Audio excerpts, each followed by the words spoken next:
Aaron and I are in the process of trying to purchase a piece of land in the North Georgia mountains. We went under contract initially 4 months ago, and we were really under the impression that once you have a closing date, you would then own the land as long as you meet the requirements stated in the contract, that you would then be the landowner. But tell them what has happened. Well, so it goes both ways. Apparently, the person who owns the land also has to go through the same thing. They have to make sure that they have all their title needs to be clear, and if they don't have a clear title, a clear meaning no little asterisk next to it. Yeah. So they had a deed, and by like the definitions we looked up just to kind of be clear about it, the deed is like the right to claim ownership of a property, whereas the title is the ultimate holder of the property. It's more of a concrete, this person owns it, versus that they own the ability to claim property. So this person owned the ability to claim property because they got it through some kind of like inheritance. Yeah. And even then, they bought rights away from other people that got that inheritance. So there's nothing close to an actual clean title there.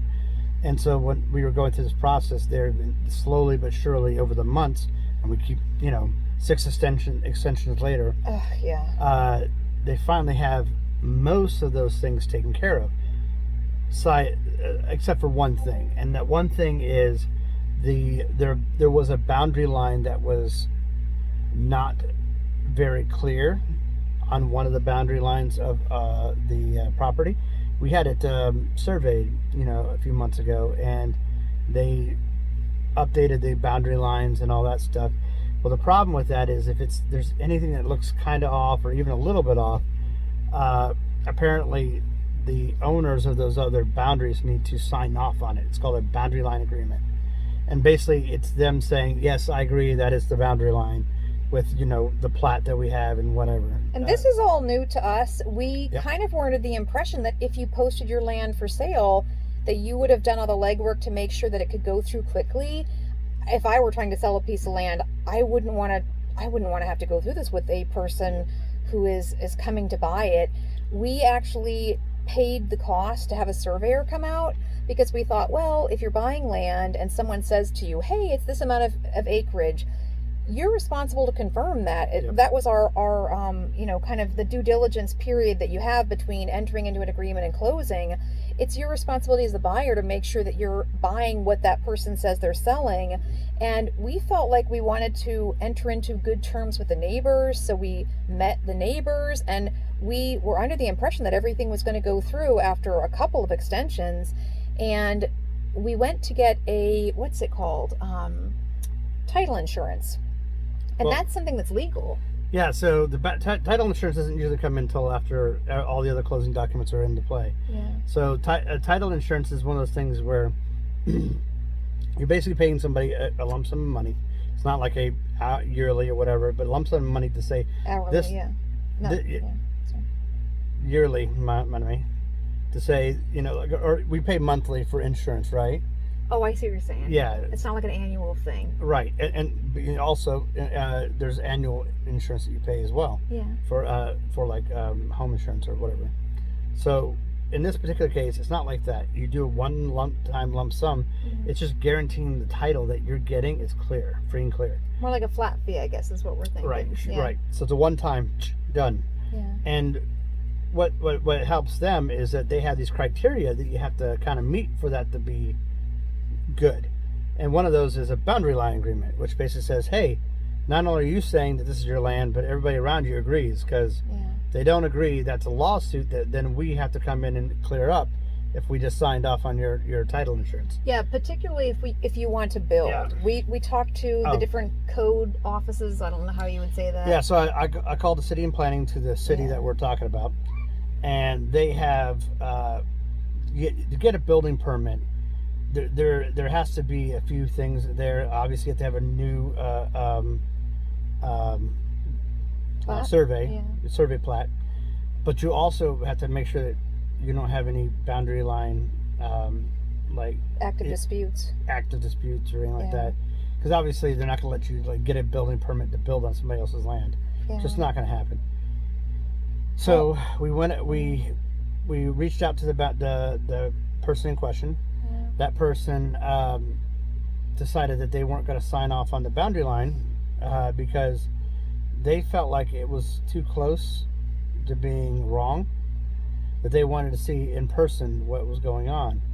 So yeah, so this happened today. We're down to just one final person, and we had to pay for our surveyor to go back out on the property and walk the line.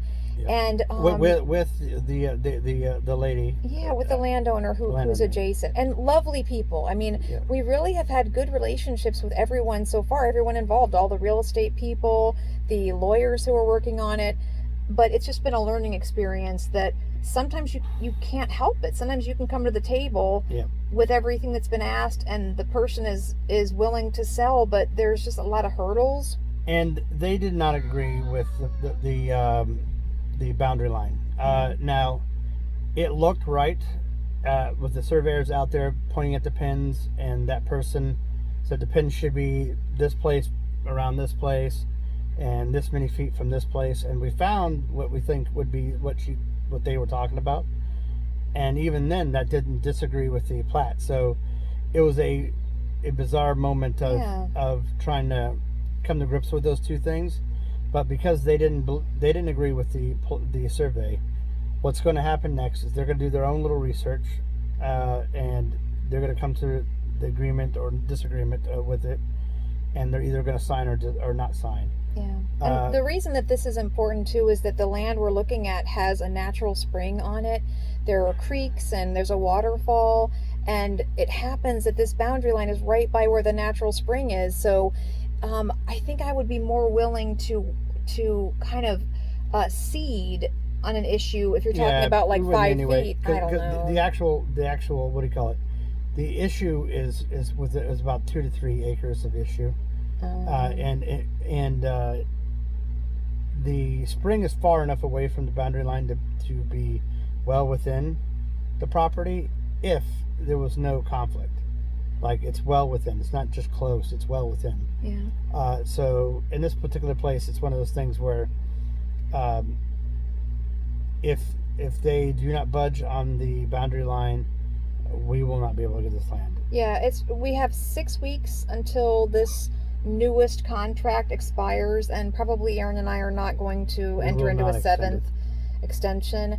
But the hope is that if this deal comes through, we'll have a piece of land and we would take our RV there, and then we would go through the correct permits to be able to build a home, and we would build our tiny home there. So we're very, very excited. We've been waiting for months and months, and kind of hoping to share this with you guys and give you a little bit of advice on buying land. But it seems like week over week we're learning more ourselves. So if this land deal comes through, we'll give you guys more details on it and show you what it looks like, and hopefully have some advice to give to other people going through this process. Yeah, I would say that it doesn't matter if you get your funding cleared or not. Being cleared, clearly a problem, and in most cases is the deciding problem. In terms of just buying land, buying land. Yeah. But even when you get it cleared, there could be many other hoops to jump through. Yeah. We are not investing in a legal battle. We are investing in a land. Yeah. And so if there becomes a legal battle, we're going to bow out. Yeah. Which is, it is unfortunate, but it's something that you kind of have to have your principles. You have to know where your line is. And so for us, we feel like we're willing to invest in the insurance, having title insurance, and what it takes to make sure that the land is what we think it is. But you also have to be willing to say, if what we've discovered is that it's not what we think, you have to be able and willing to walk away. And so that might happen. We're going to let this process see itself through for the next 6 weeks, and we'll let you guys know if we become landowners by the end of September. Yep. Love you. Love you. The land looks really steep right now, but when we hire the right people to come through and grade the land for us, it'll look totally different.